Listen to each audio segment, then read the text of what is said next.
Males pandene kumawantu Palakrama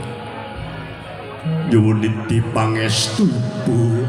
lan Rama kula nyuwun pangapunten kula nyuwun pangestu ngiranaku ngir sida tresnani banyu mili pangestu eling-eling jantraning jagat cakra manggilingan ngir umpama sira besok dadi pemimpin kang aris lan wicaksana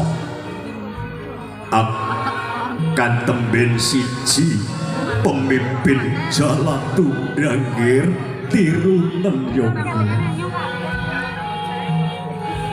sampun paripurna nindakaken adicara sungkeman keparing Raden Mas Bagus Sofyan Aditya tumulih lenggah wonten sasana mulya wonten ingkang garwa Rayu Dewi Lestari jejaring wanita tama kang atur panembahe kosam temah tuhu bekti mring agungipun Kakang Mas Pengajapan mungku sak menika kula badhe kesangsrayan panjenengan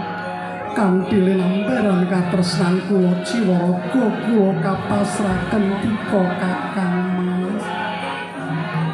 jos sumelang wong ayu pun Kakang bakal ngayomi lan ngayani marang sira wong ayu ayo padha jejodohan kanthi diniati ibadah wong ayu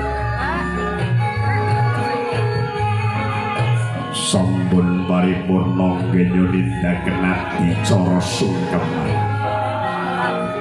astu sidakarya sedaya adicara adat widi widana kang katindaken dening pinanganten Sarimbit minangka panyuwunan mring Gusti Kang Maha Suci mugi kasembadan kaleksananing sedya Hari Jalo Kaumuna Alami